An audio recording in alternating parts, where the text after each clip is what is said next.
Hello there, good morning, good afternoon, and good evening. So on this video, we're going to talk about how to cancel an order in Shopify. Now right here, I have two screens on my end. You can see a document and a Word document. And the right side here is the Shopify store. So as I move on the document, you're going to have a visual on how it should be looking like.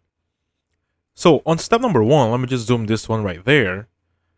Log into your Shopify admin. Basically, log into your Shopify account should be looking like this one right here. Take note, I am only using a free trial for this demonstration. Now, step number two, go to the orders page. This should be around here on the upper left corner.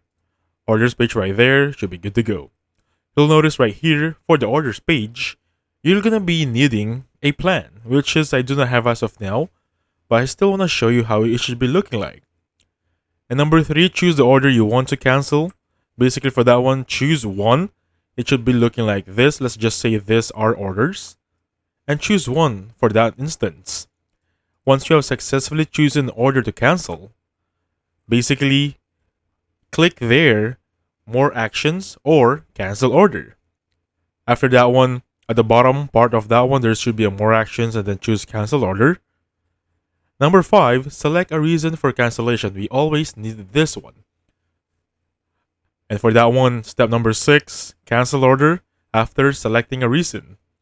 Of course, guys, there are things to remember for this one, which are you cannot cancel an order that has already been archived or marked as delivered. Always communicate with your customer if you're canceling an order unexpectedly. Refunds may take several days depending on the customer's payment method. If I'm not mistaken, card are the longest wait time on refunds. So those are three things you really need to take note of before canceling an order. Basically, that's it. So thank you so much for watching. I'll catch you guys on the next one. Goodbye for now.